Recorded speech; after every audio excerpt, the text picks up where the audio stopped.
here. It's shameful that these women who sacrifice their bodies, their mind, their life, their time for the most vulnerable people in our city aren't given the dignity to be a regular human being. It's shameful that these women are here today to put everything on the line, to say enough is enough, to already take their broken bodies and put it out in the street, to say, I'm not doing this for myself. I'm doing it for my colleagues, for future home attendants, for future workers, because nobody in 2024 should be working 24-hour shifts. That's right. It's a shame that for over 10 years, people have ignored these workers. It's a shame that over the past 2 years, this city council, a majority of women, the most progressive city council, one who every single day say this is a union town, this is the most progressive city, refuses to do anything.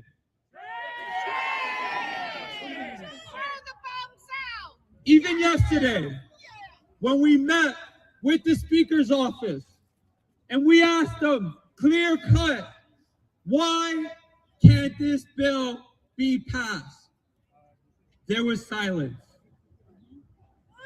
That silence is what's killing these women. It's that silence that's killing these patients. It's that silence that their kids can't see their mom on Christmas, on New Year's. It's this silence that have broken up families. And it's this silence that continue to oppress all workers here in New York City. And so we are here today. We are making noise today to fill that silence, to say, you will end the 24-hour workday. That you will pass Intro 615. And that you will stand with workers in every single industry, because we know if you can do it to the most vulnerable, you can do it to anyone. That's right. If someone can be a slave today, you can be a slave tomorrow. And so I call everyone here, I call on the press to tell their readers, to tell their friends, to tell their family members to come support this hunger strike. Come today, come tomorrow, come every single day that these women are doing the ultimate sacrifice for you. And we are here supporting them. Thank you so much.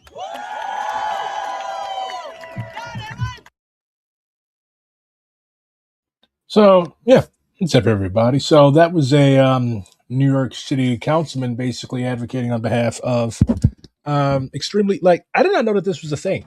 I have family that's worked like home healthcare and stuff like that, but we're not in New York City, thankfully.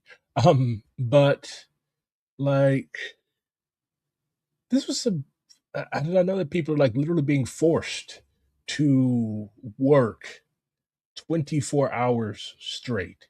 And not only are they being forced to work 24 hours straight on threat of termination, but they're also only being paid for, like, if I recall correctly, 13 out of these 24 hours. So, yeah, comrades from Liberation in New York have written this really cool article about the struggle of home healthcare aides. And, like, this is basically modern day slavery. It's the super exploitation of third world labor. So you have people from China, Eastern Europe, Central Asia, Latin America, the Caribbean, and they're basically treated like shit.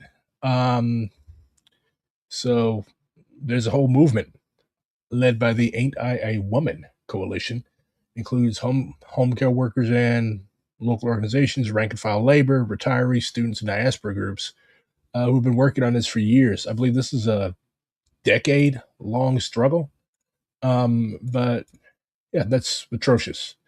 And who are the enemies that want people to work themselves to death? You have the Chinese American Planning Council, which is a social services nonprofit. Anytime you hear the word nonprofit, as somebody that used to work for one, run. And It also has such nearly. an Go yeah, ahead. like I'm also such an unfortunate acronym. Yeah. Well, not necessarily if you're a Maoist. Um, if you're a Maoist, then you uphold the social imperialism thesis, anyways. So it's a large scale landlord and a service provider which receives state Medicaid funding to hire home health aides for low income clients. They routinely assign 24-hour shifts and lie about workers' conditions, directly profiting by stealing workers' wages. So they need to be out of business. So you have one of the enemies of a worker's struggle is a union, 1199 SEIU. So SEIU has collaborated with the CPC to try and deny home care workers their stolen wages. They've similarly tried to use its electoral clout to pressure politicians to oppose Intro 313 and keep 24 303. 303 and keep 24-hour shifts legal. So, yeah. While it may seem bizarre that a union would act against its workers' interests, it's not necessarily unusual. You have to remember that a lot of these unions were literally Jim Crow unions. Then you have the Legal Aid Society. So all of these supposedly good and benevolent and altruistic groups are enemies of these struggling working class people, like the most oppressed of the working class in New York City. So they're falsely claiming that the bill would endanger clients' care. So the fact that these people like haven't fucking walked off the job in mass shows that they give a shit. So like this is atrocious. Like you should not have people working 24-hour shifts. But anyways, so we have a guest. Abe, how are you? Are you the guy in the top hat that signed the Emancipation Proclamation? I am. Can you hear me? You do not have a you don't have a Kentucky accent. Anyways, I could. oh my god. Wait, can you hear me if I not see? Hi. Yes, I can hear you. Hey. Hello. Thank you for inviting me on. Hi. No, I'm a different Abe, but yeah. Oh. And someone else. Oh, and someone else said that they need like a 10 minutes, but they're gonna join later. Yeah. Okay. That's fine. So, Abe, what's your role in all of this chicanery? Oh my god. Hi y'all. Can you give me a question that's more narrow and thus less likely to get me grieved by the steering committee? What is your role in NYC-DSA? To get grieved by the steering committee. Hold up. Is it that like is the culture in NYC-DSA that bad that like y'all are afraid to speak out because your steering committee will give you a grievance? I mean, I'm not. Well, I mean, you're Lexi, I want that t-shirt you recommended very badly. I think that every organizing conversation or ostensible organizing conversation in NYC-DSA among any group of people with a somewhat more, let's just say loosely distant perspective, tends to begin and end with not what should we do, how should we move, but well, okay, hold on. What's the leadership's reaction to this going to be? What's the retaliation that motivates or could motivate going to look like? It's just natural. People have been conditioned. That's not a very democratic organizational life. Like, and no universe should. Okay, if there's something going wrong or a position that comrades at NYC-DSA or any other DSA chapter have, they should feel free to express it without being like, "Oh, is steering going to get in our ass about this?" Like that's not democratic. It sounds like NYC is like the actual tankies that want to like impose their will on people, and the far more leftist chapters are actually like democratic. It's always the case. I think you could call it Well, I have publicly called it like a sort of lib Stalinism, or I mean, this one is a little bit mean, but like blankism with a C and a Q. I mean, like it's a real political, it's a real theory of politics. It's not a good one. It's not a democratic one. But all I think that any of us, like Lexi, like I think all we anyone has ever really wanted is like the right to convince the mass of the rank and file to win on the merits of our alternative vision, which involves saying this vision is a problem, and we don't really get that. Just as an outside observer, like I'm from St. Louis, my chapter doesn't really have like all these types of problems. We're certainly not afraid of the fucking executive committee, but like of all the like embarrassing public shit that DSA gets into, it seems to come just objectively, and other people have said this too. It seems to come from three chapters: you guys, Atlanta, and Los Angeles. For example, California DSA, which is basically the way I understand it, is basically like a hollow shell constructed by rightists. California DSA has apparently recommended Tom Steer, a billionaire who made a lot of money off the private prison industry. Let me pull this up. I saw that the DSA tweet that you retweeted about them directly calling out Tom. Yeah, 2019. Yeah. Okay, so hold on. Yeah, here it is. It's a pretty long one. Hold on. Yeah, I saw a black content creator shared this. So yeah, they talk about Eric Swalwell, who's a piece of shit. Antonio Villaraigosa, who is a piece of shit. Katie Porter, who's a piece of shit. So, let's see. Tom Steyer is somehow running the most progressive campaign. Despite being a billionaire, he supports taxing the rich. Okay, I'm so sick of the slogan, tax the rich, tax the rich, tax the rich. Holy shit. Alex, what's up? So this whole like this whole tax the rich thing, it demonstrates a basic misunderstanding of Marxist principles, and it betrays a basic misunderstanding of like power. Okay, if I have $20 billion and you come up to me saying, tax me, tax me, tax me, like I'm gonna laugh at you. Like I have $20 billion. I have 20 billion reasons not to say go fuck yourself. You have nothing. So these people are not going to, it's basically like moralism and relying on the goodwill and charity of the ruling class. And as they consistently demonstrate, these people have neither goodwill nor charity in their hearts. So why the fuck are we throwing ourselves on the mercy of a billionaire, not just any billionaire, but a billionaire who has made money off the incarceration of black and brown people for profit?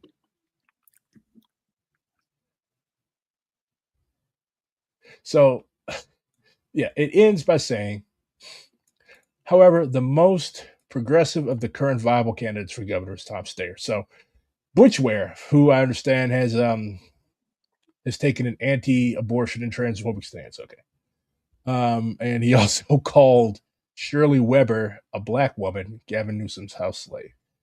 Okay, so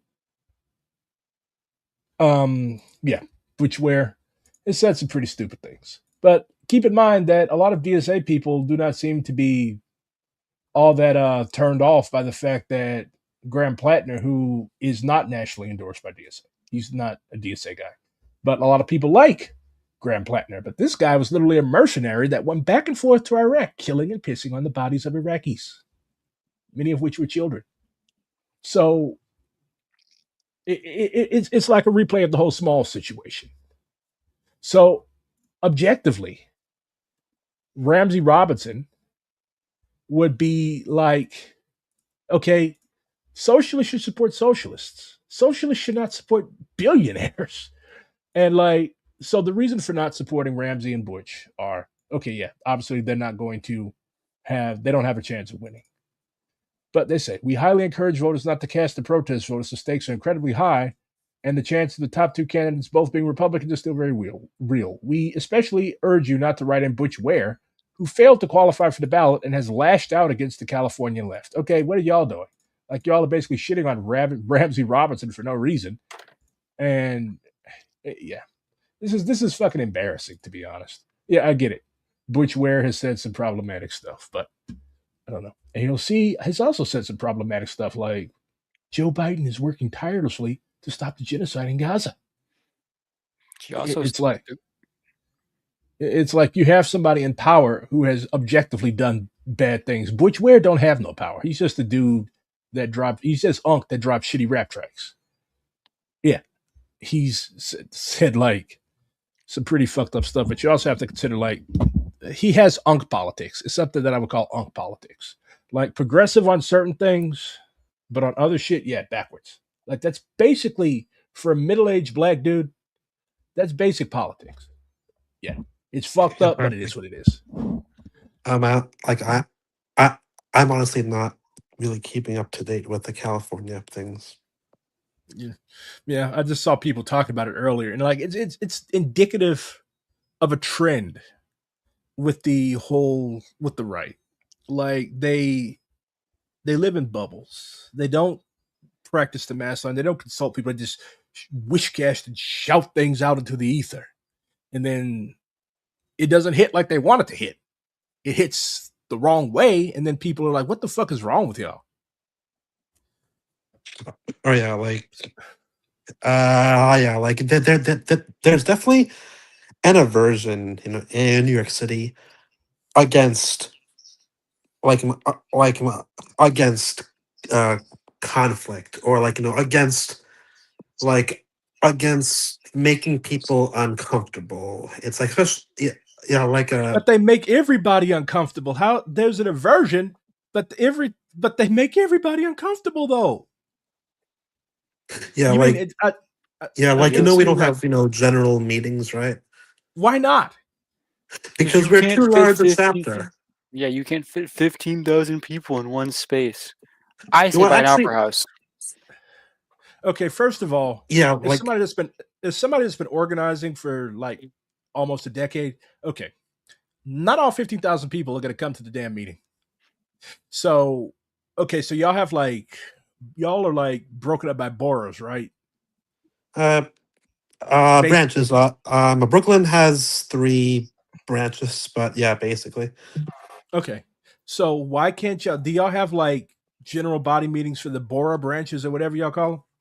Yes, but there's no power here. Any resolution that we pass at the branch, it's a recommendation for CLC. It's like that. There's no real decision making power. So basically, if if 14,999 NYC-DSA members vote to say, I don't know, BRG should be dictator for life, CLC can be like, oh, this guy's fucking nuts, and these fucking 14,999,000 people don't know what the fuck they're doing, and oh, this one person that voted against it, they're right, and so they could basically just veto anything that the rank and file does. Uh, uh, Precisely. Like a joke I made back when we were having elections is, hey, are we actually voting for them, or are we voting to recommend them? That was a joke. So But why do they continue with this farce then?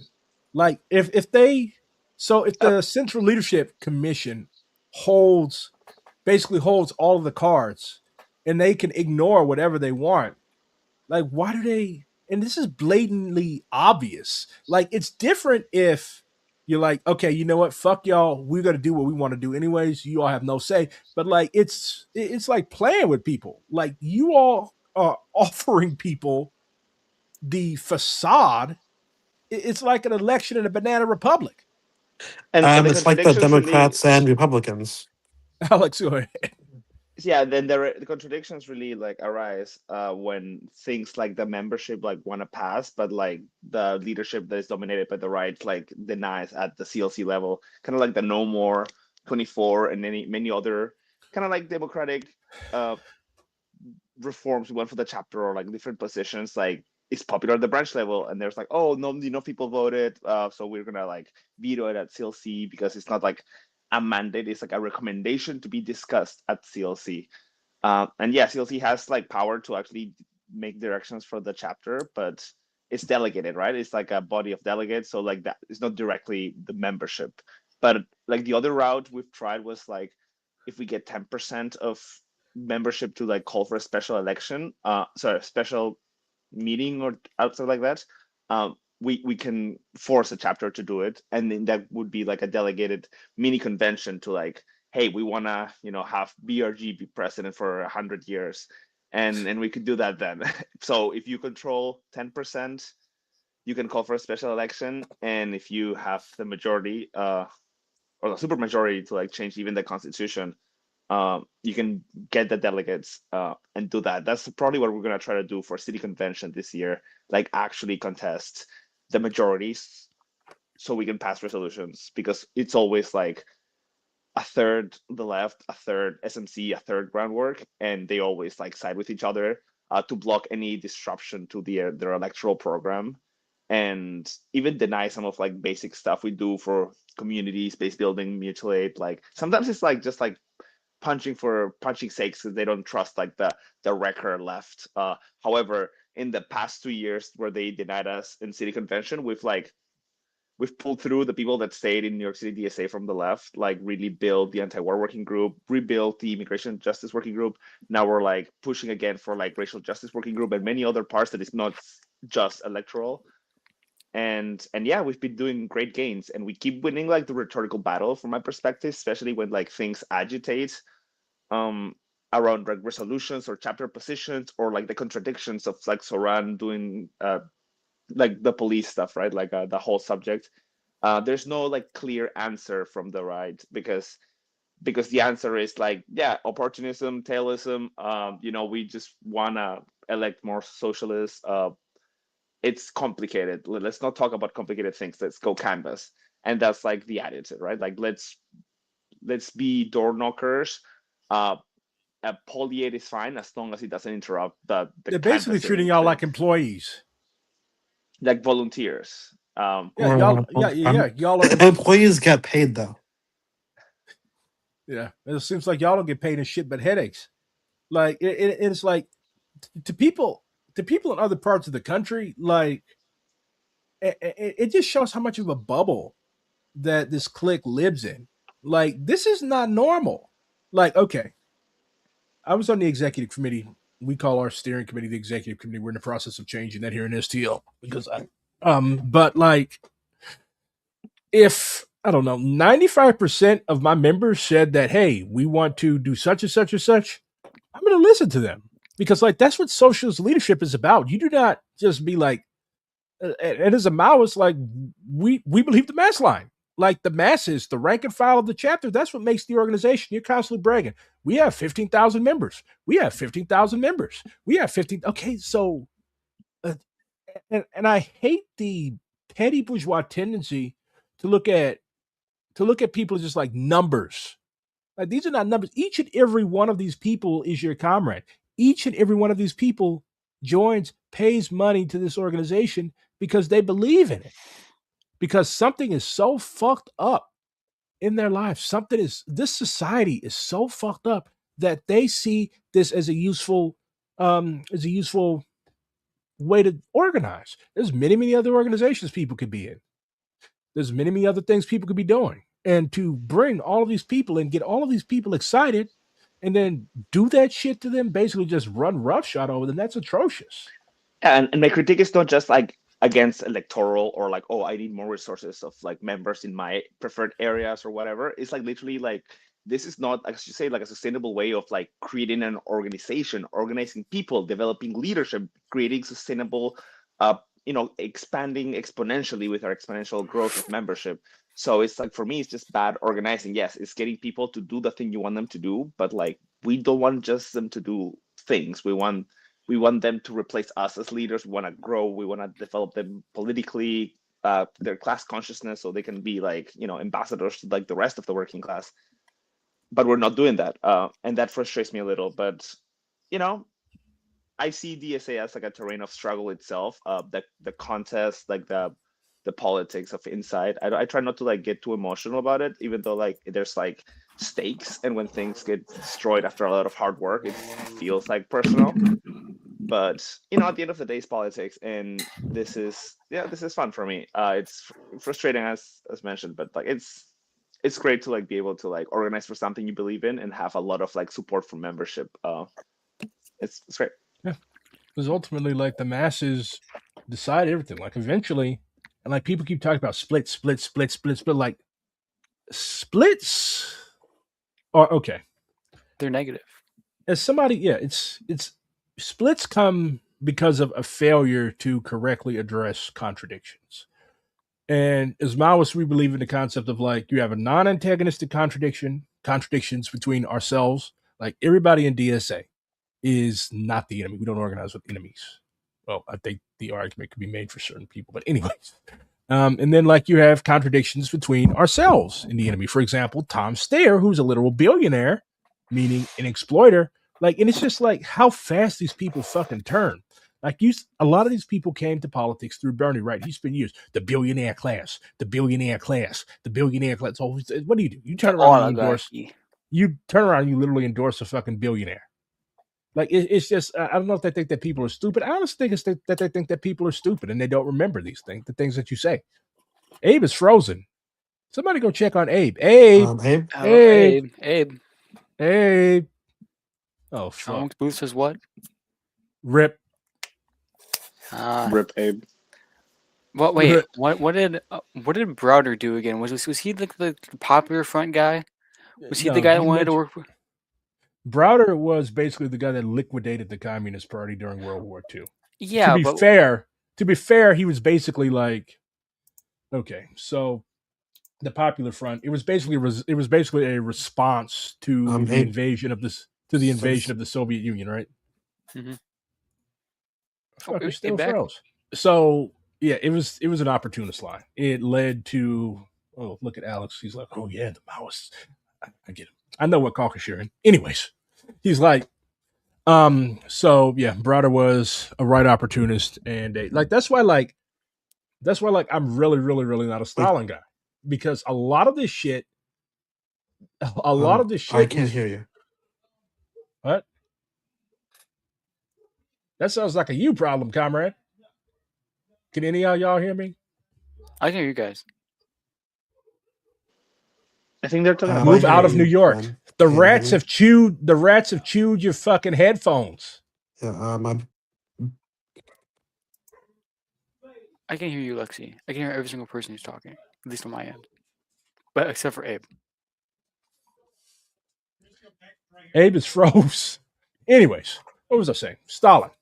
So yeah, I'm really not a fan of the guy because a lot of the problems that the left had originated with him.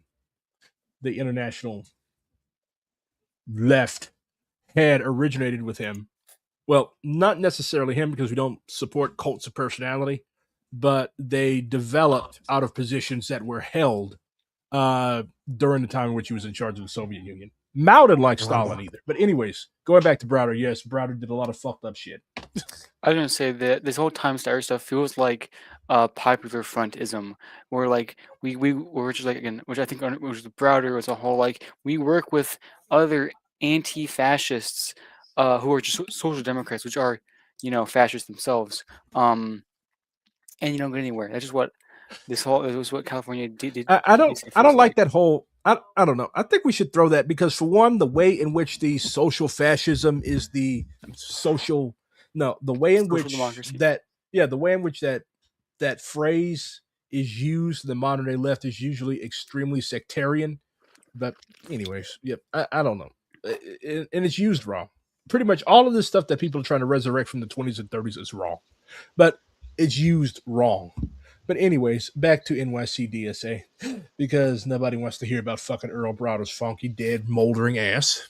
Yeah, so wait, so Tom Steyer, it was endorsed by DSA LA or something? Or? He was endorsed by California. Well, it wasn't like, yeah, it wasn't like we love Tom Steyer. Like, they prefaced it with a, hold on, let me pull it back the lesser evil Kamala Harris style endorsement. Popular stuff. They put out a voter guide. Okay. So yeah, and a I lot mean, of people were roasting it. So hold on, let me show you. So scrolling down, yeah. oh So yeah, they, that's where I get yeah, they going. give, yeah, they give him the most progressive campaign. They shit on Butchware PSL, the Peace and Freedom Party, and they basically try to categorize him as a crash out. So they're not, or they're urging him to not write in Butchware, and they're basically urging voting for Tom Steyer, this billionaire who made a shitload of money off of private prisons, as the, okay. First of all, the only way you can be a class trader as a fucking billionaire is to give away all of your money and like become an actual revolutionary socialist. So like talking about mild reforms, now let's be real, he's not going to lock up any fucking ICE agents. He's not going to do that. If Tom Steyer becomes governor, he's going to do the exact same shit. He's going to give away money to his fucking buddies, and it's going to be a fucking shit show. And California DSA, which is basically an empty shell at this point, like it's not really a real thing. It's basically like a couple people writing a blog and like offering hot takes. It would be But interesting though. Like let it play out and see how it if it comes crashing down or something happens. Kind of like it's going to end up with a lot of people looking like idiots, like it always does. But um, so And I back have to NFT. Go ahead, Lex. Alex, do you happen to know the official reason why Staten Island is not an official branch yet in New York City?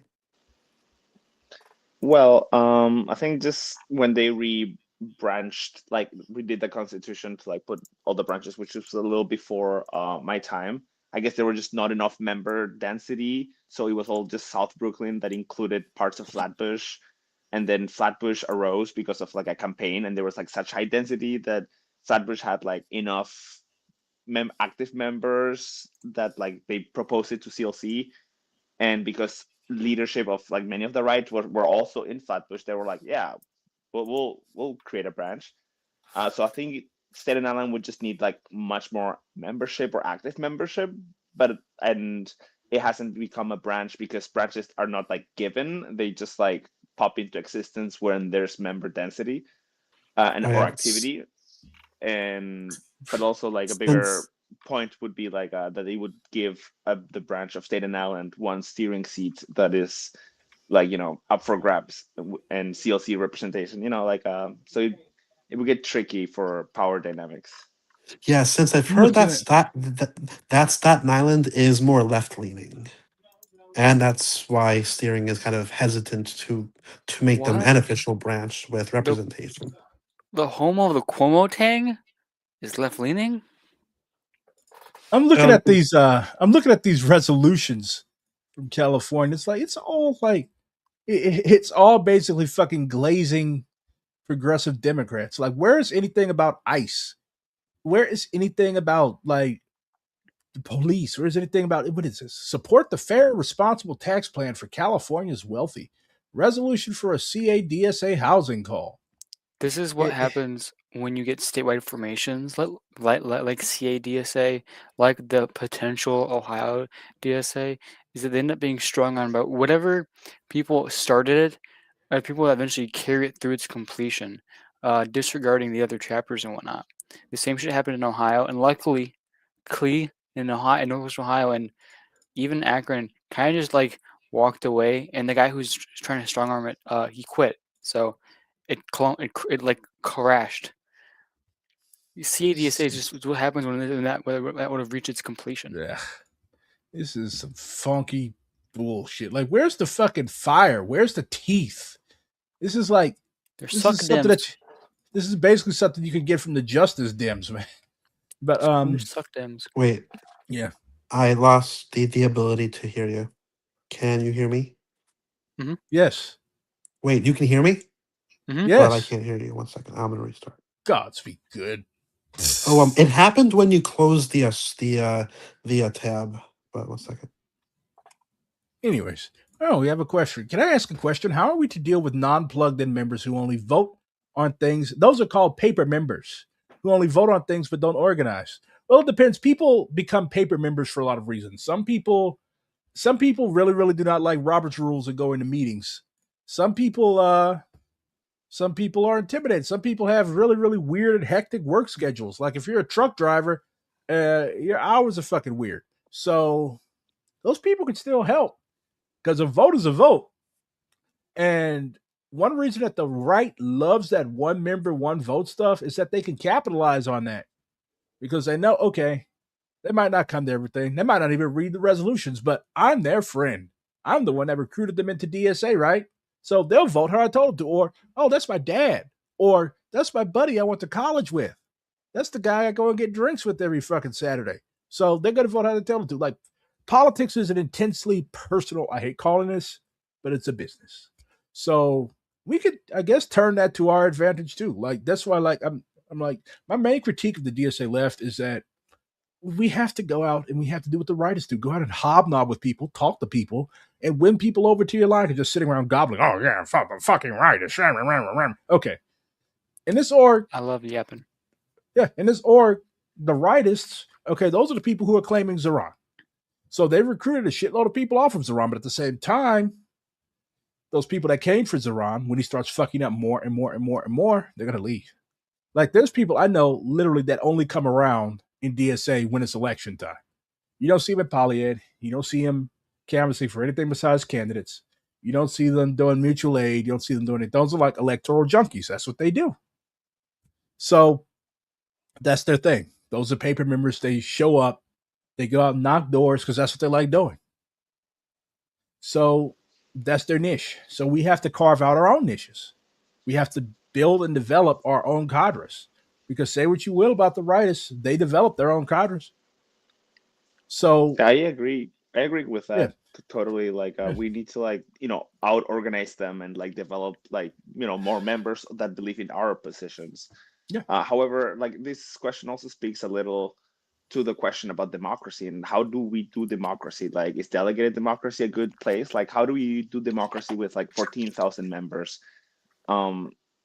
Like constantly, right? Like we cannot. It would be really expensive to do like the general meeting like every month, but maybe quarterly would be fine. Spending what $5,000-$10,000 just to do democracy, and then people have to be present to vote, or it's just like we debate and then we vote online and everyone gets to vote. Like it's think our the thing- questions. I think the thing is like you really cannot have democracy when you have people that are in the leadership body of the organization that do not listen to votes. Like they literally just ignore y'all. Like the majority of y'all's chapter that voted in that No More 24 poll wanted to endorse it, right? Mhm. But they were just like, oh no, we can't do that. And of course, we all know all that shit is to protect Zeron some way or another. They're not giving up that golden goose. They're gonna ride that all the way to convention. They're probably gonna try to run AOC for president. Hell And like, no. here's the thing with AOC. Okay. Here's the thing with running a member of our organization for president. Do we really want that level of surveillance? Do we really want Secret Service agents hanging around DSA chapters? Do we really want the FBI investigating the NPC? Because that's exactly what's going to happen. Like, you really think that, okay, if a member of our organization, and honestly, if she wins, she's probably going to resign from DSA. You have to keep in mind, there's literal fucking communists in this organization, right? Do you really think that they're going to turn over the fucking gold card with the nuke codes on it to somebody that hangs out with literal communists? Well, I But don't who think should we AOC run hangs out with then? communists. Huh? Oh, I said, who should we run then? Like, because I in don't. my I, head, I, like I didn't want to AOC run. is just like a progressive person that is like, I would rather her not be a DSA, so we can just like progressively endorse like Jill Stein style. I don't know. I didn't want to run. I didn't want to run anybody. I was a delegate to convention last year. I voted against that resolution. I think it's stupid. They're never going But to. but then Plus, who do we vote for? Like, who do we want for president? no one. No one. So I if don't you want a put- socialist at the head of this empire. There's contradictions are going to. I don't want a DSA member at the head of the empire. The contradictions would split this org into many pieces. Yeah, you'd have a president sitting on top of the world's largest army with military bases all over the world. Look, I'm would willing it to die. I'm be- willing to die for the revolution, but I'm not willing to get kirked for a presidential campaign that loses. Okay, because for one, my mouth is too fucking big. Okay, Same. I'm not AOC. Nobody tells me what to say. And there's a lot of crazy ass white people in this country, and I don't think people want to be treated to the sight of my handsome face being eviscerated by a 50 caliber bullet. Anyways, Would She it seems be happier running for Senate, actually. accelerationist for me to say that uh, that I you know that if a leftist runs for president, wins, and then immediately capitulates that's what's to going to happen. would that be a radicalizing moment against electoralism? And am I an am I an accelerationist for thinking that? You're not an accelerationist for that. That's called being a Marxist. Like Lenin himself said that, okay, you know what?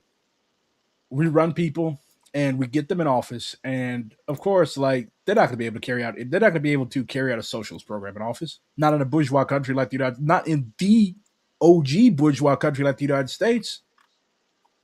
But can they do it So like Saran style, like just do social democracy, but run as like a left-wing populist, and we just like, well, this is the best we can do.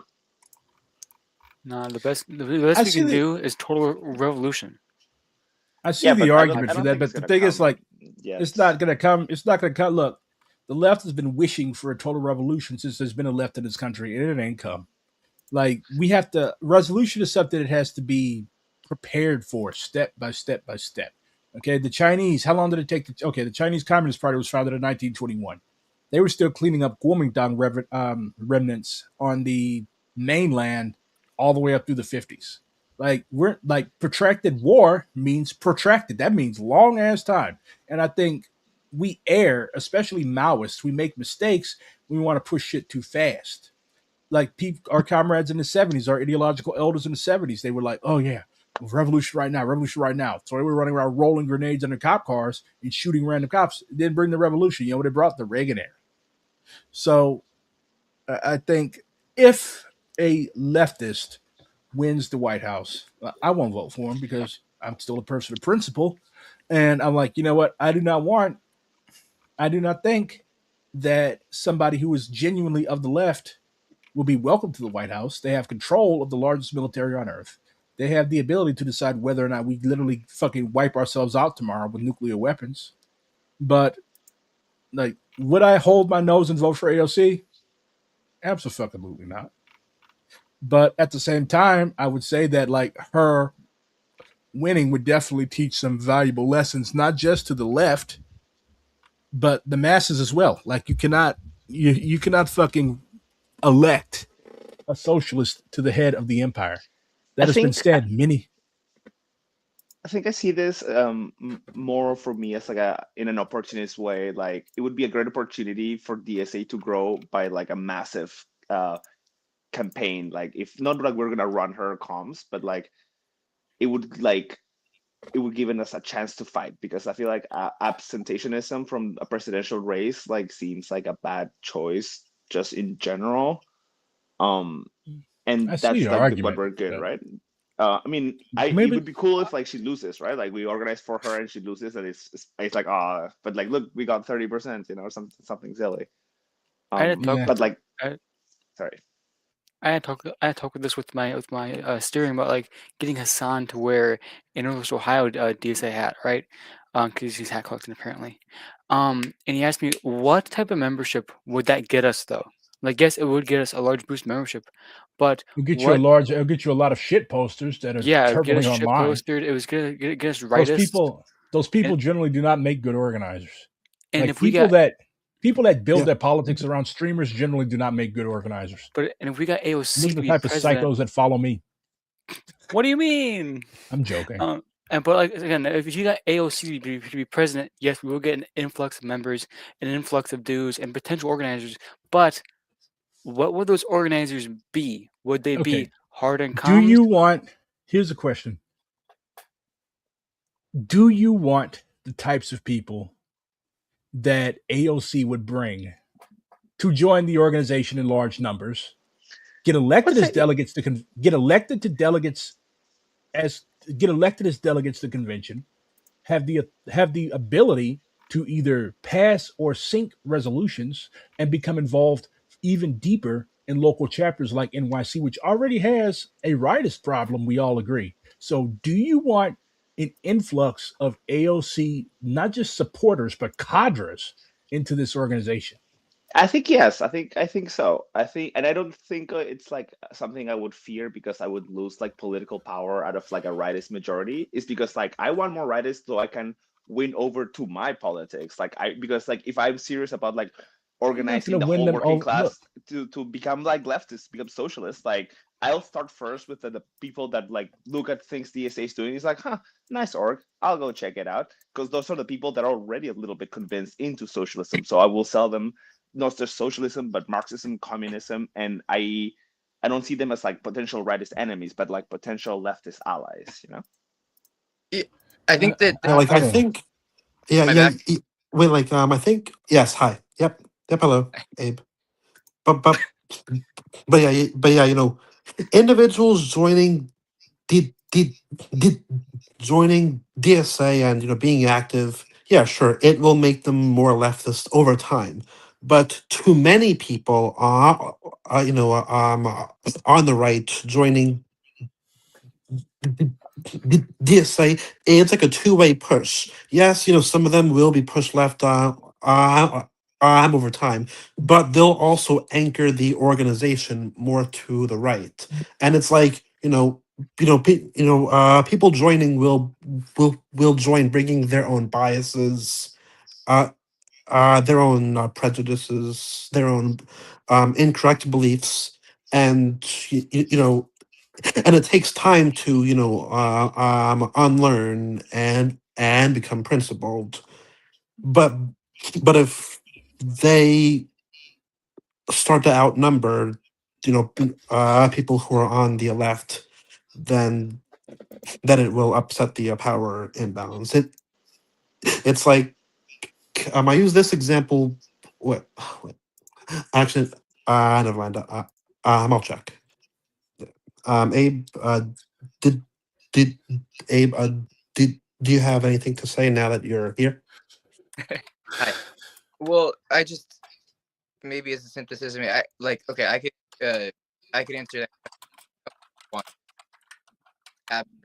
constituency of people that were sort of hazily describing flooding into, let's say, NYC-DSA. Lean But closer to your mic. oh, you know what it is? It's called living in New York City. It might be that someone You're has to sharing do your that. Wi-Fi with 12 million motherfuckers. That's true. How do I do this? You know what? I'll just hold it. Is that better? Okay. I would feel comfortable answering the question you posed, BRG. Like, no, I don't want that. We're talking about this like vague group of people. Is this the constituency we want coming into our org? No, but I also feel like that's kind of the wrong question. I'm with Alex that we can't. I think that whatever DSA is, and no one can really, no one has the authority to say that. But it's this very big cross-class collection of interests, and I think that approaching it that way is good. The issue is like the lack of maturity and the opportunistic instinct of the movement at large, right? So to me, I would also say we absolutely have to orient to this mass motion that we can see on the horizon. It's everything that's going to happen around the election. We have to orient to it somehow. So I don't think the issue is like, the problem is that we are trapped in this dialogue that's like a little sliver of the full scope of possibilities that we really could be discussing. Like what I would have loved to see, and I think a more mature movement would, and maybe in the future will do, is we've been discussing like individual potential candidates for 2 years. Like 2 years, year and a half. The only thing we could have done that would have been within our control would have been to make a concerted effort to really build infrastructure nationwide to intervene, potently in the election, around the election, regardless of how things played out outside of our control. So Question: maybe like how much like political weight? Okay, I see DSA's political weight as being more at the local level. Like, how much political clout do we really have nationally to throw around? Like, how many average, Yeah. ordinary, everyday people think about DSA or would read a DSA voter guide or anything like that. Like, we really have no, yeah, we have 100,000 members, but this is a country of 340 something million people. So that's basically a drop in the bucket. Like, how much, I just, part of the reason why I voted against the resolution at convention was like, we just don't have that motion nationally. Now, I would support at the most a state campaign, but president, I think it's biting off more than we can chew. There's too many contradictions. Like, we're Right. literally talking about running somebody for the head of the most insidious empire in a human history. And like, there's just too much shit that can go wrong. And then politically, we would be seen as being beholden to this individual that's being run on the DSA ticket or whatever it's called. So I see that as being bad for our politics, and it would sort of freeze us into Yeah. this rightist position because, okay, now I and everybody in here, our language is now going to be more policed, and who we work with is going to be policed because now the rightists have this weapon. They already did this with Zoran. The rightists now have this weapon. Oh, you are going to hurt our presidential candidate. So I just, Yeah. this too much. It's too fucking much. No, I Yeah, agree with all of that. It's just that I think that what do we do instead? Like, we cannot. It's a non-starter to say let's hold executive power. Clearly, in New York right now, the federally is a whole other thing. But what do we do instead? I would love to run campaigns. Organize, build in the community. Like, Right. you have like, do y'all know that there are black people in this country that are arming themselves to fight the Klan?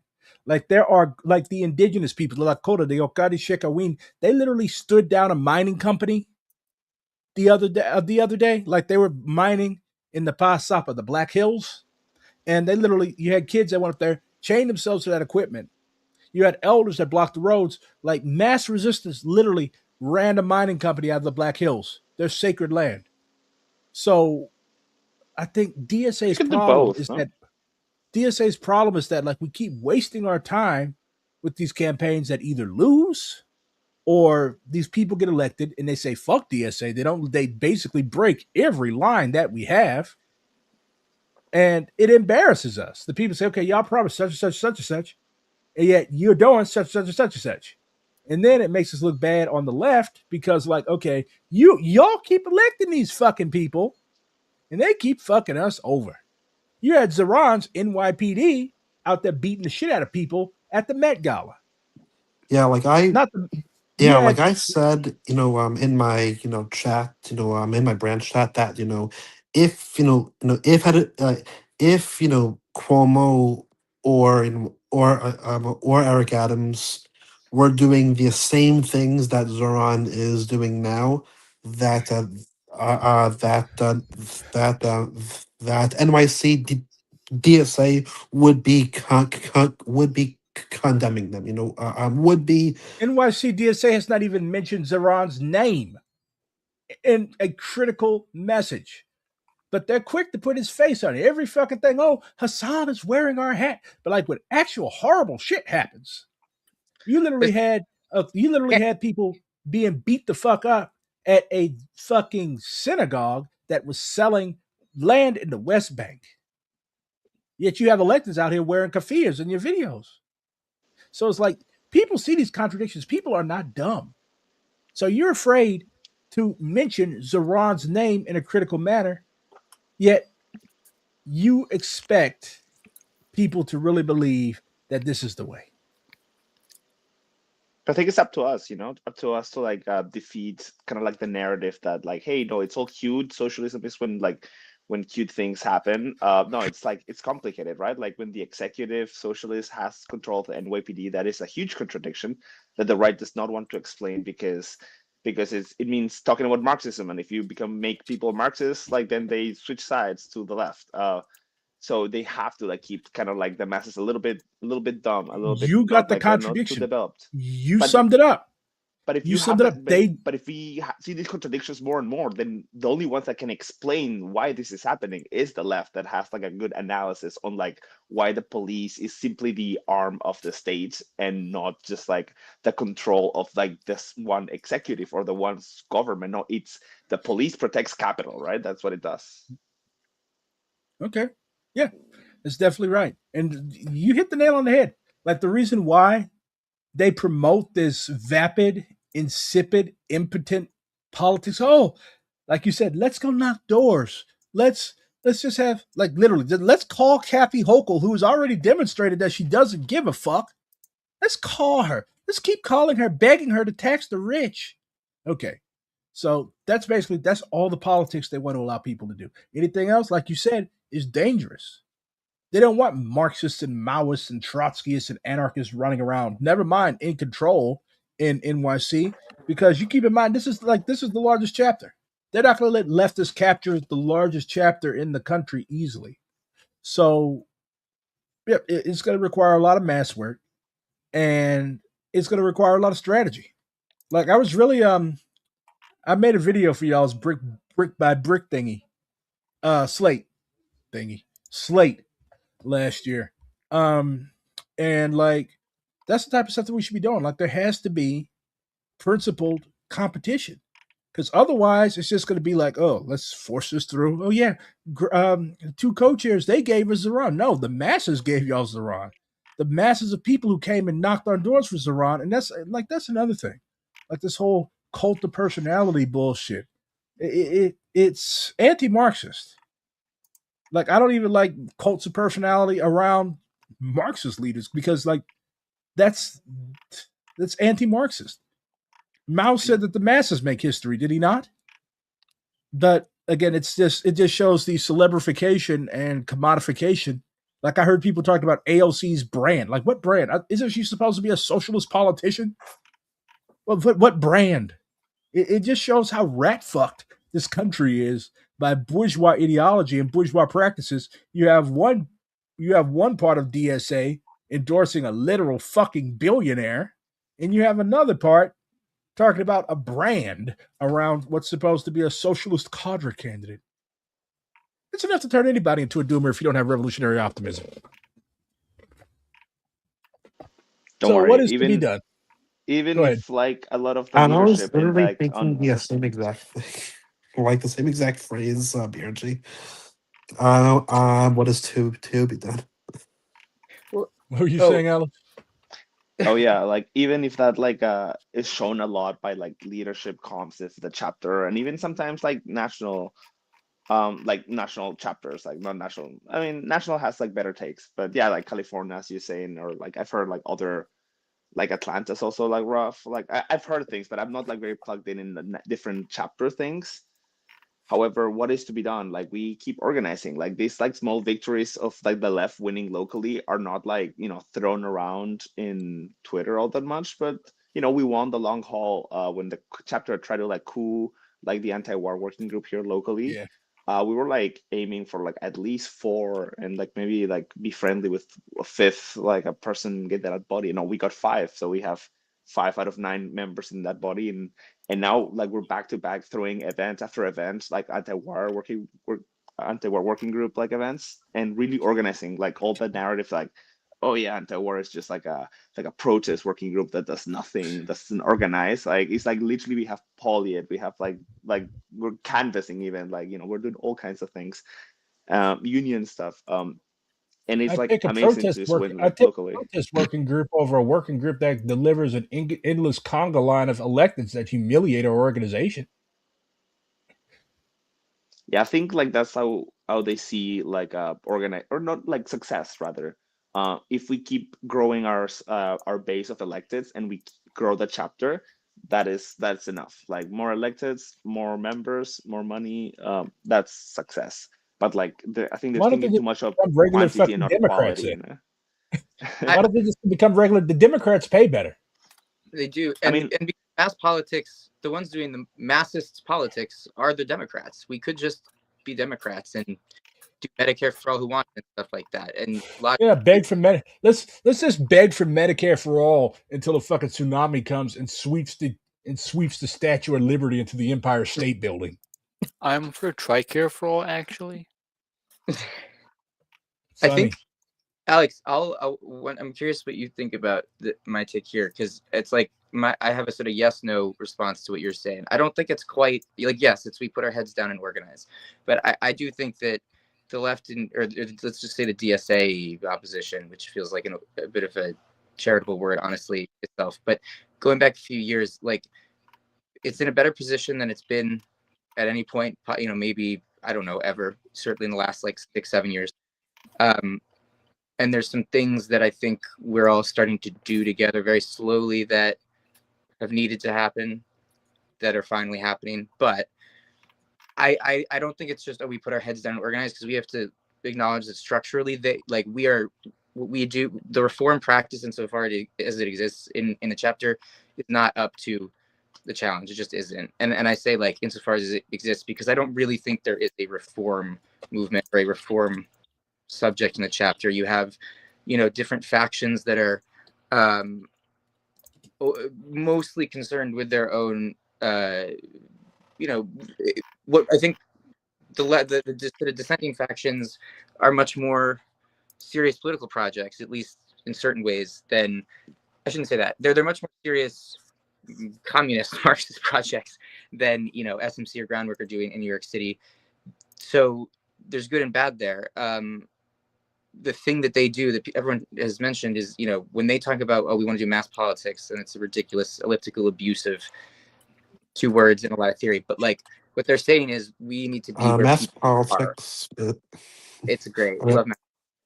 But what Yeah, they like do, I view mass politics as a as a as a as a perversion of the phrase mass line. they're trying to sort of, I think, evoke that concept, but bastardize it in a couple ways. But what they do that we don't is they are constantly in the stream, the motion of just, quantities of activating people, and the other, the dissident opposition factions and do not want to, for whatever else we in the, like, there's no real attempt at that. There's no real attempt at coordinate. I would say this is maybe changing.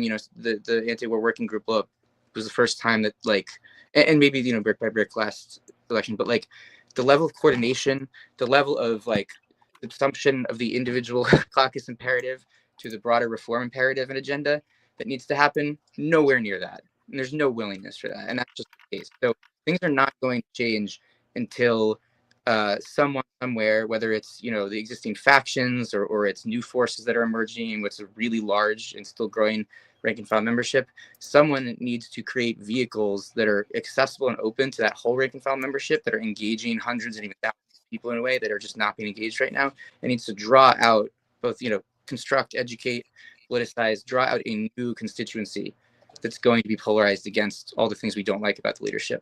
We are not on the trajectory. We just aren't. Yeah, no, this is correct. And the slates that we had brick by brick is like, the bigger success of like an attempt of this, but like like immediately after the elections happen, like everyone kind of like goes back to like organizing separately and not coordinating like throughout the year. Like, so like right now, like we have chats, we talk, but like we don't have like we don't talk about like, okay, what projects do we want to do? Like we only fight battles together, but we don't like organize like deeply through like cross caucus all that much. And I think like this time around, like when we start like rebuilding like the brick by brick operate like campaign for city delegates this year, it'll be probably like October. So this is like July, August, maybe September, like plans are like, all right, guys, like let's bring the band back together. And yeah, and I hope like this time around we can actually, one, like run like a very like good campaign, like operations, because last time we didn't not succeed in like the field part. Like we were just like kind of all comms. We failed a little at the field and kind of like the program. And that's something very important, I think. Like even though like we have like different tendencies, like with liberation included, we should like be able to like agree on a program together and we kind of like butt heads too much, and then our actual message becomes like a little milk toast, like it's actually saying nothing, instead of like concrete, like if you elect us for leadership, we will pass resolutions for this project for the next 2 years and we will all work on it together. Or this is the direction we want the chapter, or as a leader, I would lead the chapter in this direction, right?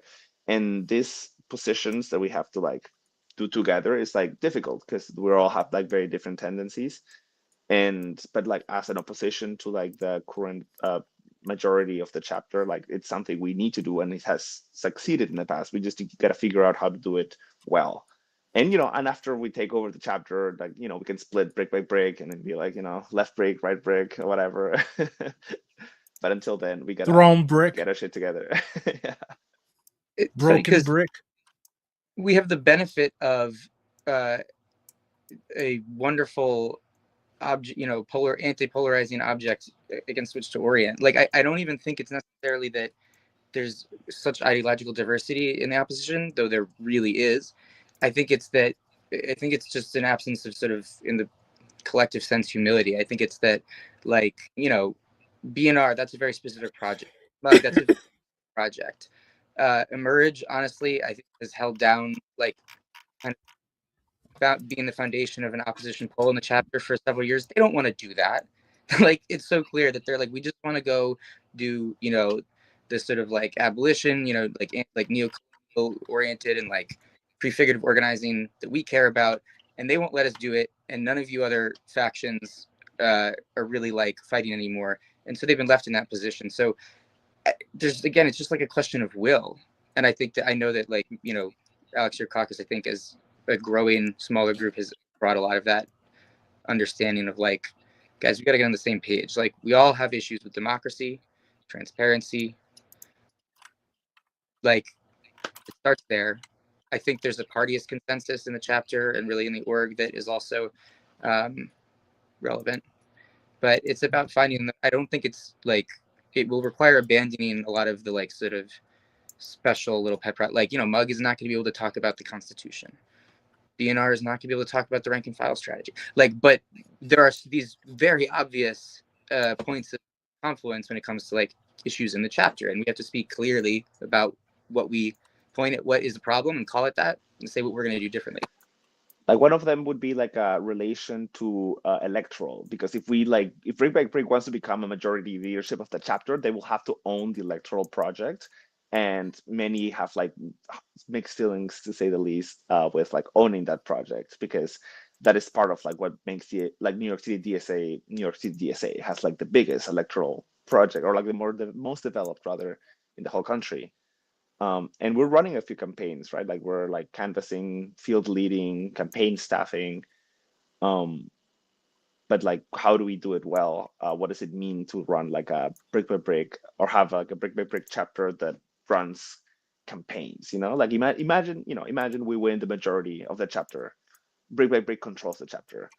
How would we do it? How would we change it? Like that plan needs to be like talked. I cannot just like say this is the answer. No, we gotta talk. Like democracy is like all throwing ideas together and seeing like what works, like yelling at each other a little, but like we don't talk, and that's what I want. Yes, talking. No, that's like literally it. We have to all talk, create a unified culture and discourse. Let's talk. Like, yeah, it's that simple.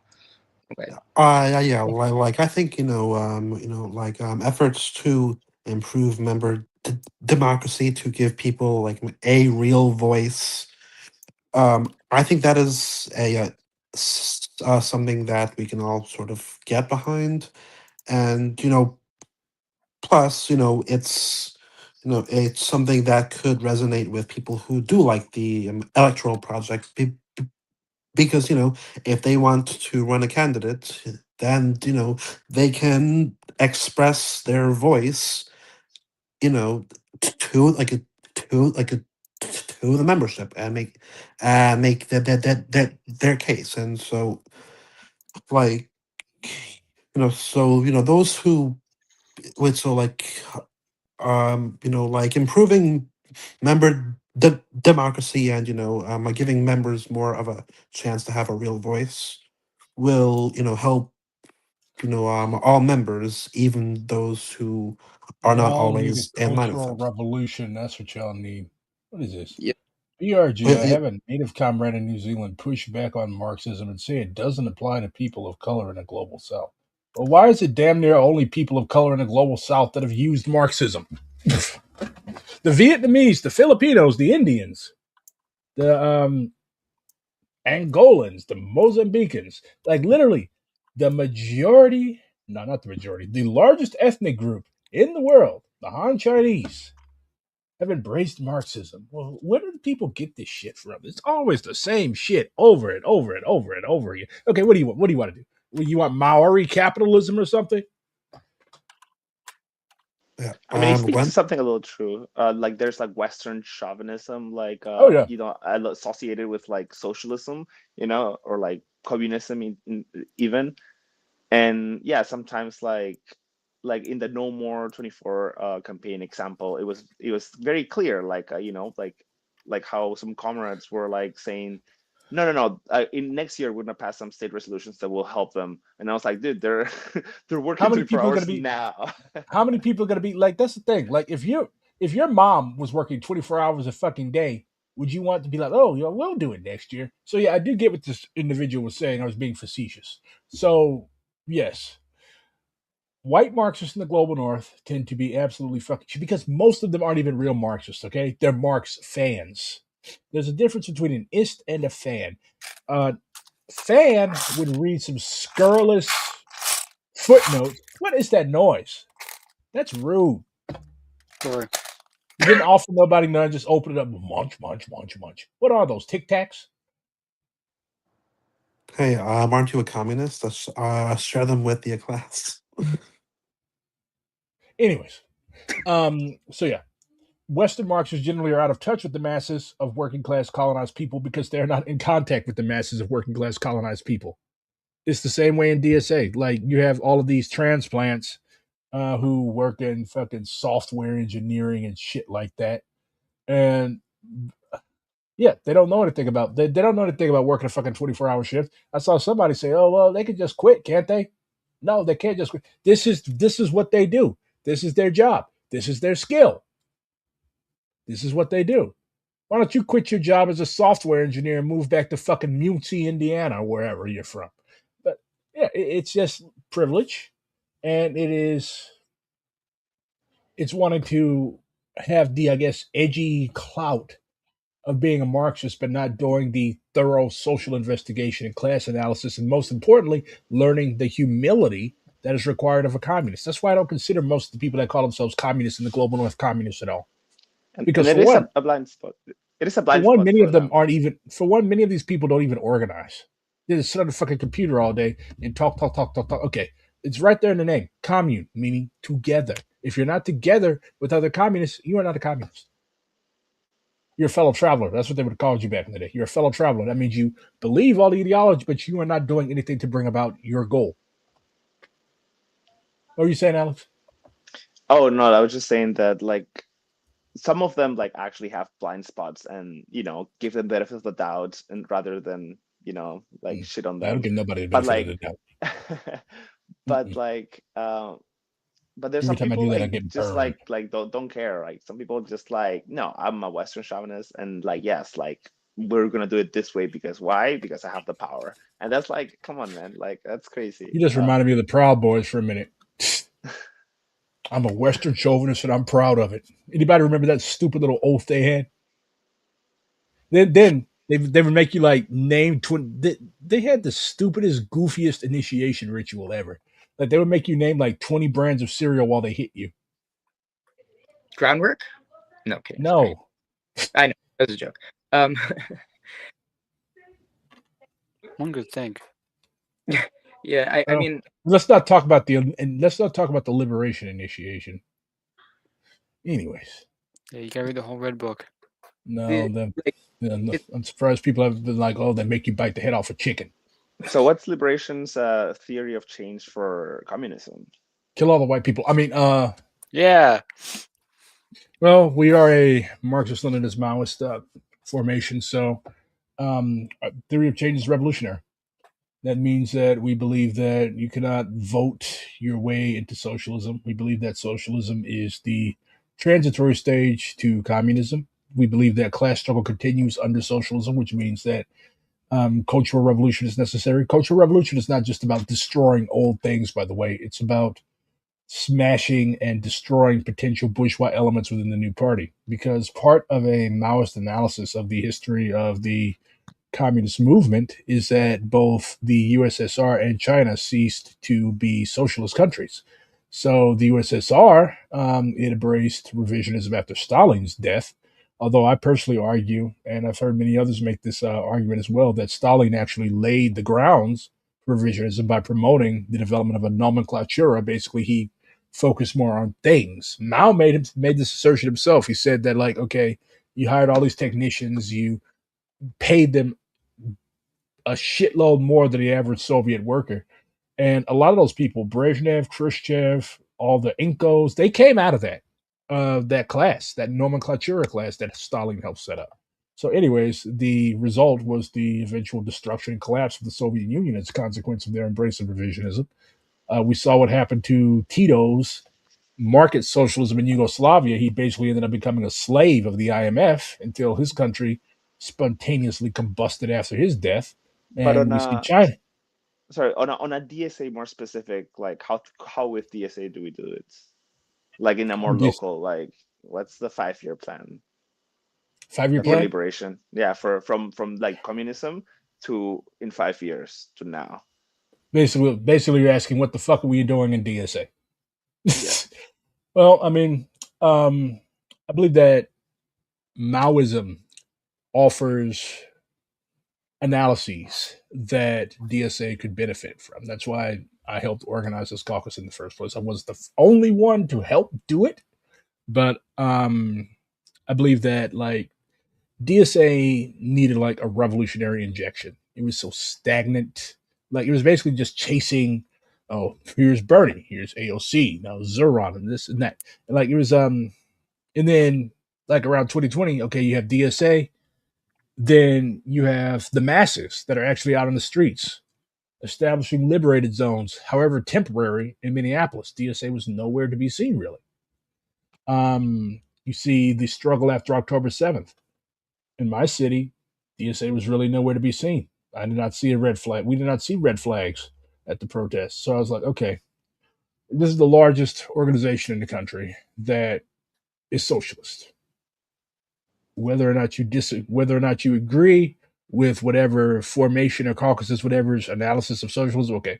If you are looking for people who identify as socialists in the United States, the most of them are in DSA. So, as a student of the mass line, it wouldn't really make all that much sense for someone who calls themselves a socialist to stand aloof from the largest socialist organization in the country. That's actually why I joined DSA in August of 2023. Perfect time. So going back to your question as to what liberation wants to do in DSA, basically continue to push the envelope left because like the masses in many cases are far ahead of the DSA right. Like you literally have liberals who are ready to throw down with ICE agents. So does this mean that like we need to immediately demand that every DSA member buy an AR-15? No, that's stupid and adventurous. But at the same time, um, the mass line is probably one of the most important theoretical developments that arose out of the Chinese experiment. And it basically means, okay, we don't just sit and write out a program based on stuff that we read or what we wish would happen. We have to actually go among the people, like those No More 24 workers. Okay, you don't know anything about No More 24 unless you've actually talked to these comrades, like y'all have. Unless you've actually talked to these comrades, been to the rallies. That's how you learn. Then you develop a line. That's why I was so taken aback with the CLC basically be like, okay, fuck what y'all want. Fuck what y'all talking about. It's like this is an atrocious Yeah, they were way. like, they were like, we should, instead pursue this through the estate. I'm ignoring the fact that that that they they've already tried doing that, and it didn't. Yeah. So yeah, that's just It didn't go anywhere. for one that's bad leadership. For two, that's a way to ensure that, because if you piss enough people off, you won't be leadership for long. Like eventually, like I don't know if they think that the Iran people are going to stick around forever, because they're not. Like one of the things when you recruit people off electoral campaigns like that, if you don't have things to keep them engaged, they're eventually going to let their dues lapse, and they're going to drop out of the chapter. This is That's what had that's question of how has this clique of leaders, very loosely speaking, been entrenched in the position they're in power for 5, 6, like however many years, with like the opposition they're facing until recently steadily eroding, just the deterrent, effect that would create normally steadily eroding, the impunity with which they act and feel empowered to act escalating, just more and more and more. It's because their project, just in terms of organizing a base that legitimizes them, however you want to think about it, obviously mainly through the elections that they win, which they do win. It's a very different base than the one that anyone else who's in the chapter do. Some folks are in the chapter do left or electoral organizing that are principally communists, but a much greater percentage are labor organizers, or tenant organizers, or community organizers. That base is closely cohered. It's more a much higher percentage are like you could say active cadre, whereas the model that SMC groundwork maintains power by is a much smaller like kind of cadre center, and then a big outer valence of members engaged Free labor. extent. Some fairly engaged, a lot non-engaged at all. We're getting whipped, for important votes in elections, and that's the structure of they their power. whip y'all. Oh yeah, that's they have the list. That's why when you get boom is like always gonna be like ideal. They whip you. Y'all set up and let them whip y'all with a whip. Yes, I'm no, fucking joking. I did not clock that. I'm like, Jesus Christ. So it's more than thoughts and trots, huh? But like it's Hate that. important that we recognize that they are winning elections, and the mechanics of it are totally different. Because they rig them. I wouldn't say they I would say they've rigged our democracy. I wouldn't say they rig our elections per se. They do win them. I think they're silly. They're not democratic. There's no legitimacy and no mandate that I think it really reflects. But and So they rigged honestly, but they hold the majority. I think like the majority of the chapter aligns more like with like social democracy. Let's get more electeds. Like if what you makes really you? think about it. But what makes you say? I think that's true, but that's not the same as saying aligns with them. I mean, just the anti-war working group vote, which much to say about that. But I think that most of the chapter is under politicized. You could say. I don't love that term, but I don't know how else to say it. And they also don't know what's going on. I mean, every month the leadership for about a year, at least you could say 2 or 5 years, has been doing something so insane that no one knows about. Exactly. And if they're depoliticized, that means they still side with them. Like if you tell them right. like, hey, do you like Soran and like electing campaigns? Like, yeah, they're like, yeah, that's run by them. It's like, oh, that's cool. I like that. But if you explain them how they're doing all this like, sneaky shit, or like just like doing politics, like but not developing anything, like quantity over quality, whatever, they'd be like, oh, then I don't like that anymore. But we're not doing that, right? Like we cannot like talk about the hypothetical leftist that is inside every member in New York City DSA, but like they're not there yet. And I think it's our responsibility of the New York City left to get them there, to like politicize them, to develop them. So they're like, oh my God, yeah, no, we should go farther left. What's going on? Yeah. But we A don't have a plan question. for that. Yeah, so I joined DSA in 2025. After October 7th, 2023, I've heard that there was like a rupture in DSA with like a bunch of Zionists leaving, right? I mean, They did. They left. Maurice Eiserman wrote one fucking op-ed, and I don't know. I mean, like, yes, people left. You have to get the leave data from National, but the idea that there is, I think we talked about this, right? Like the idea that there was this exodus that was quantifiably, quantifiable and clearly significant, I don't think it's true. I don't have proof, but Yeah, I like okay. So there are people who hold positions that can be said to be liberal Zionist in DSA. Like those are the types of people that are like, oh my god, no, Israel has the right to exist. Oh my god, October 7th, like they carry lies about the resistance, all that type of thing. But oh my god, I love your fucking name. Burn DSA voter guides. But so are there still people that hold those politics? Yes. But like it's radically different than I would say like during the fucking people forget that Michael Harrington died, I think, in 1989. So like during the Harrington era, like you literally had people that like were whole ass IDF soldiers and shit. So but again, Zionism is Zionism. I definitely think that we should take a hard line against it. There is no decent way to be a Zionist. If you say Israel has the right to exist, you are by definition a Zionist. Bernie Sanders is a Zionist. Um, yeah. AOC. So yeah. So we should not allow that type because for one, we should cherish and seek a relationship with working class Palestinian organizations.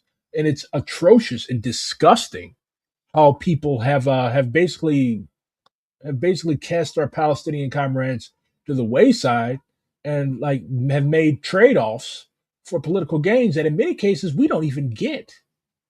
Like you got because as a black person, like okay, if you throw my Palestinian brothers and sisters on the bus, I'm next, and I don't like that. I don't roll up under buses, free and fast or not. So, um, yeah, Palestine always remains the compass. That's not just a slogan. And every time that somebody criticizes something that AOC or Iran has said or done, objectively bad things for the Palestinian people, you always have these fucking hipsters that come out of the woodwork like, oh, the UN and it's just like there has to be a real reckoning. I keep saying this, but anti-blackness and Islamophobia and anti-Palestinian sentiment eventually, if they're not handled and rooted out, if there's not a cultural revolution in DSA to make these comrades, to make black working class comrades, like people were talking about the benefits of having a large number of AOC supporters in the organization. How about large numbers of working class Palestinian people? Like, how about large numbers of working class black people? Our organization is only 4% black.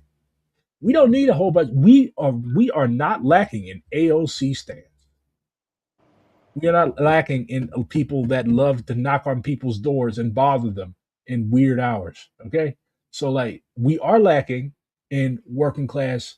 People talk about a million Zerans. Okay, how about a million Cory Bushes? How about a million Rashida Tlaibs? How about a million actual real cadre candidates who come out of the trenches of the cities in which they were born and raised and who are socialists because their lives depend on it, not because it's a trendy buzzword that gets you votes. That's what we need. So Yeah, I mean, that's so like when we talk about how we want to orient DSA, we have to orient towards the actual proletariat. You have people that are literally in prison being worked as slaves. Do we care about? Do we organize them? No, we just no. One of our state branches, chapters, whatever, literally just endorsed a billionaire that invests in private prisons. Why? Because they don't give a shit about prisoners. Prisoners can't vote. Prisoners can't come out and knock on doors. So we have to like, again, we need a cultural revolution. The Yeah, we need fact to that be. the fact that the organization that I represent, that I'm a member of, that I pay money to, has only 4% people that look like me. And when I talked to the black organizers, they're like, "Bro, why are you still in that damn hole?" Yeah. Like people have tried to talk, like people have tried to get me more active with BAP. People have tried to talk me into joining the All African People's Revolutionary Party, which I do respect. Like there's all black orgs out here. Like people, you cannot say that I do not believe in this project. Otherwise, I would not still be here. Yeah, and it's like a self like fulfilling culture. Because it's like, oh, DSA is so white, so they only hang in white spaces, so they only recruit like white people. But also like it's also like a way of organizing, right? Like we don't necessarily are oriented to like where like the hardest struggle is for the working class, and in this like racist capitalist society, like structurally the working class will be like people of color, like black and brown immigrant peoples, and we simply don't have members in those areas. Like today I was like at a Cinco de Mayo parade, like kind of like giving out like a know your rights whistle kits, like, and stuff, it's like people in Spanish say like hola, whatever, and we don't have that many members like that, like can speak Spanish like that. It's like there's a language barrier, and then we don't have anyone in like Brooklyn's Chinatown. Like we have no DSA presence there, and it's like, okay, we first need to recruit a lefty, like younger, first gen like people, so they organize their self community. Like how do we get there? And this is like an issue that I constantly think, like, when we're not like, it's not just like a diversity issue, like, oh, we should be born diverse. Like, no, like why are there no black people? Yo hablo The will is español. How do it's a you? choice. Yo hablo español como Yankee borracho. Oh, are we? Yeah, so, how do you recruit people who have given up on DSA? People who rightfully say that that that that the DSA is too white, or people in New York City who say that the chapter is rightist. It's like how do you Both those what? things are true. The chapter Yeah. in NYC is too rightist, and DSA is Yes. too white. I don't think you. Yes, I know that. Yes, Yes, that's my point. And when people who, you know, and when people who are not rightists leave, it only makes it harder to to make it to a fight against that. Like I, The writers try to make shit inhospitable for us on purpose, right? Because they want us to leave. Yes, I know. So, like, I guess, how do you stop the whole, what do you call it? Like, it's like a self-fulfilling prophecy, yeah. but You Their organize, dream. Yeah, you got to Right. organize. and You have to but organize, and you have to carve out your own space. Like you have That- to carve out your own niche, and you have to defend it. you I have think to. that's true. One thing that I always stress to people is that if you be the change you want to see, you call DSA white, you call DSA, just these things are all going to be true. You call DSA white, you call DSA too rightist, and you think you're going to change it. Be the change. There's no point. Like I guess you said, there's no point in Have you creating your own considered a certain career in sect. motivational speaking? No, I'm not. I don't agree with that. There's no point in creating your own like little sect of like 5 people when DSA has 100,000. 1, 2, It's 3, using the 4, resources that is 5. available to you and then changing it. Be the push forward. Because if we all just devolved into our tiny little sects or whatever all across the nation, yeah, they'd be the most purest revolutionary lines possible. But you wouldn't get no motion. You want to be able Revolutionary line is developed through practice. Like I don't know why people just read books. Like I got all these books. I've got Continuity and Rupture. I've got a bunch of Maoist shit. I've even got George Jones's biography for some reason. I like him. He was hilarious. But anyways, like you do not develop a revolutionary line through books. You develop a revolutionary line through practice. All these books that we read, these are summations of practice. How do we where did Maoism come from? Maoism came from the concrete struggle and practice of the Chinese people. You have 1 billion plus people that have just taken part in the process of revolution. They have provided us examples of what to do and what to not do. The Bolsheviks couldn't cannot- even read that much. No. I've And never the read Chinese a word in peasants, my the Chinese life. peasants, yeah, you had revolutionaries made by Chinese peasants, many of which couldn't even write their own name. The reason why simplified Chinese exists was so that these people would learn how to read and write. I mean, like Lexi, I think that the way that you and Liberation is the reason that DSA has a real and growing presence in the No More 24 fight and relationship with the workers there and the groups that have a longer history supporting them, organizing with them, and with around many other causes. So Youth Against Displacement and CSWA and others. I think it's that, that, and so like the demolition fight at Fulton Alley at Chelsea, that's, I have the same analysis there. It's like, I don't think we have to recruit anyone. I really never, not that I don't ever tell anyone to join DSA or tell anyone not to leave DSA. but I will never push that on anyone. If it seems appropriate for someone, Everybody should leave. Just leave me. Leave all the Yeah. leave it to me. I'm the only smart person in the world. I will bring socialism around. Right.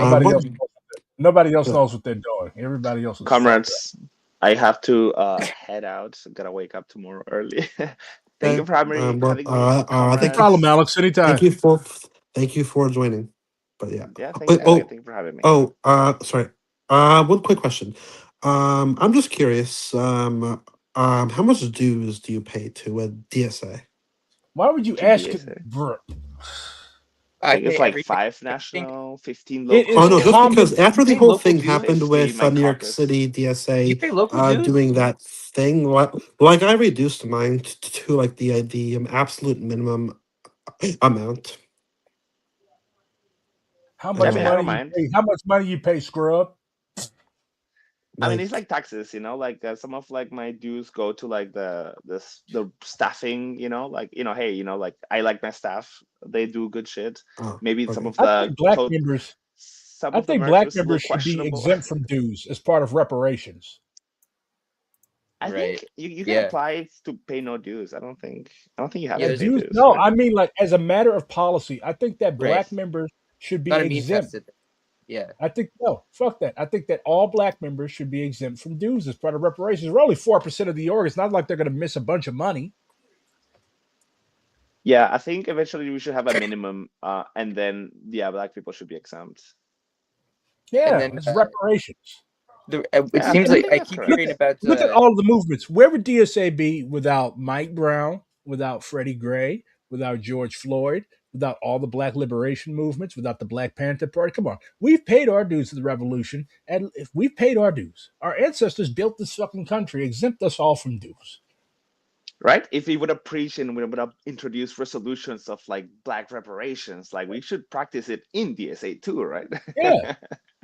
I do have some pushback. I have some criticisms of Chris Smalls and his leadership of the ALU that I think are relevant here. Is Chris Smalls and is Chris Smalls here? No, but I think Go it's ahead. relevant. Go ahead. Oh, sorry, I gotta go. I gotta. Bye, comrades. Go to sleep. Good night. Have a good night. Go ahead, Abe. Oh no, I was just doing a bit that I think you make a good point about the centuries of the sacrifices near and far throughout the legacy of the United States as a state building project that black people and enslaved people brought over from Africa and their descendants and all black people have made to this country. I think it's a good case that you're making for DSA like a reparations through a blanket waiver on the race. I just think that maybe we should talk about Chris Smalls if we're going to go there. I think it's relevant. Why? I'm joking. It's a joke. I'm making a bad joke. Yeah, that was another contradiction. Like this, like a lot of these people do not know how to handle the racial contradiction. Like all you had to say was like, yes, it was bad that he was arrested, but no, they tried to use it to boost AOC's fucking campaign. You don't do that. Like, it nothing okay, to do with anything. Yeah, it's just it didn't have anything to do with her. Like it's just that's why I don't like these people's this fucking narcissism. Like you cannot stop thinking about AOC for more than 5 seconds that this black dude was brutally beaten and arrested by a police department that is controlled by one of our members, and you automatically the cog in your little honkoid brain, Rust. How could I make this about AO motherfucking C? That's why, like. And it's like this attitude, this behavior is going to turn a lot of black people, black organizers off from her. Like, it's like, okay, because the first thing that people would be like, okay, y'all don't act like this about Corey. Y'all don't act like this about Hartzell Gray in Kansas City. Y'all ain't acting like this about Chris Robb. Why is everything about fucking AOC? Like you all are, like it's deep culture. I mean, you talk about cultural revolution. I mean, many answers to that question. It's deep, and specifically in NYC-DSA going back 10 years, like, it's just, I mean, the culture that is developed here has the longest history probably of any particular chapter in the org nationally. And when you have someone who looks and sounds like Chris Smalls and has the profile of Chris Smalls and represents what Chris Smalls basically a hood dude from Hackensack. Right. when you have him say, you know, fuck AOC didn't help, that is a direct challenge to like the principle, the theory of the project they're doing. It's silly, but it is, and that's why you get that reaction, is because you know, what I think what's being the right that controls NYC-DSA, I think, you know, they are purporting to speak in a truly radical, revolutionary way for the working class. Who And believes when that? I can't speak to who believes that or not. It's obviously absurd. A But deaf when person wouldn't even believe that. I won't touch that. But when you get someone calling a lie on that in a way that is potent, you get these really histrionic reactions, because it's not just personally, deeply, intolerably emotionally invalidating. It invalidates the political project.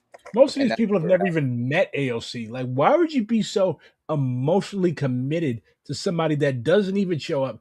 Like, I could see if she like regularly showed up to like chapter activities. Like, if you had met her at a social, if you text her, she'll text you back.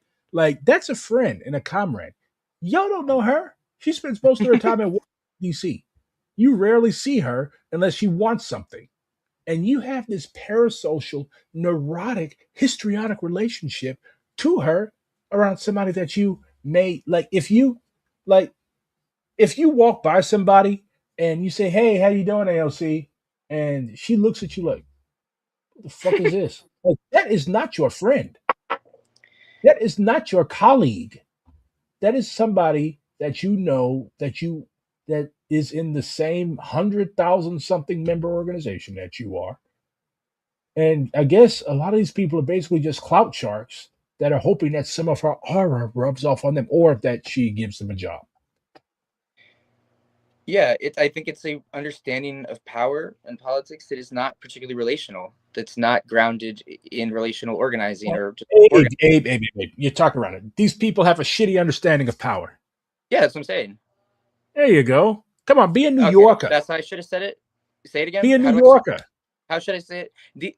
No, these people, you know, these people, they're not gonna be. They don't know what the fuck they're doing. There you go. They got a fucking a bourgeoisie understanding of revolutionary change of politics. Yeah, I think that they want to, like we all say, vote and legislate the revolution. And This always irritates me. Bourgeoisie is like collective. Bourgeois refers to an individual, or it's an adjective it's used to describe. Really For example, that jewelry around your neck is very bourgeois. interesting. I'm joking. How much do you think it costs? Huh? That's not relevant to whether it's bourgeois or Probably not. it's probably something you got from a fucking thrift shop. It's actually $5,000. Gods be good. No, it was, but that's a whole half month's rent, kid. What'd you say? That's a whole half month's rent. Yeah, basically. Yeah, very interesting, and I care very much about parts of speech and the distinctions between. Okay, that makes sense.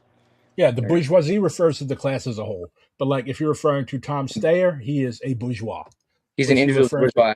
His politics are bourgeois, not bourgeoisie. Yeah, and his house is bourgeois.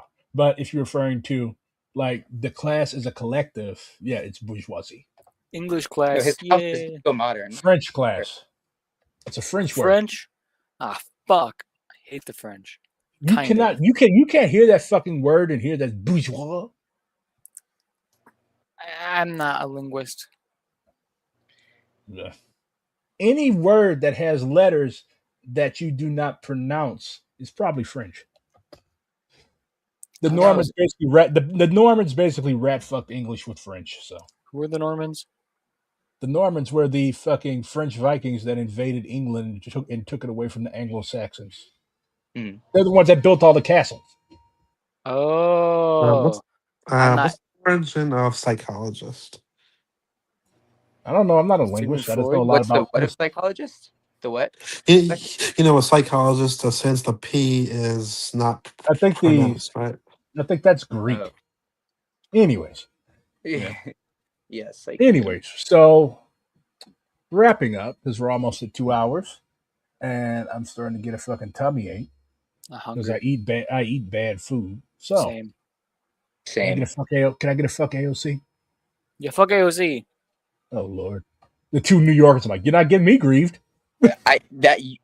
I'm telling you, here's what, yeah, we gotta be careful. Fuck AOC, but AOC, I love you.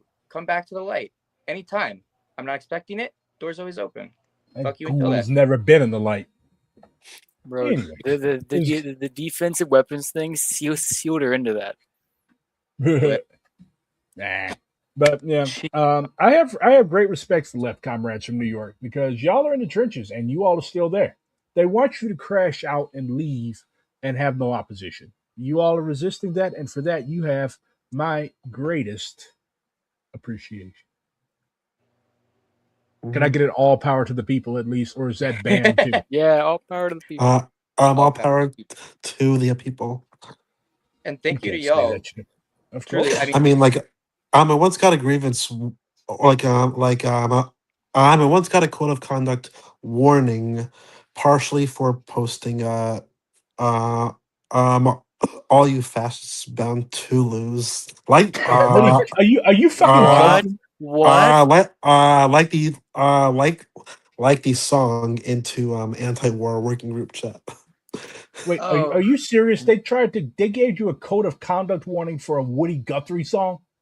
Yes, because it was like like I was, I'm and going to go jump off the arch. Good night.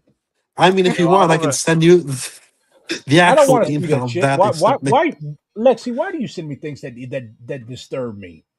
I already have a fucked up enough head as it is. Can we pay Anyway, to send all liberation to NYC so we can all right. fix New York? I am going to end the stream before Gwen gets us all expelled. Good I'm not night. gonna get expelled. All right, please have a good night, Good to be and here. thank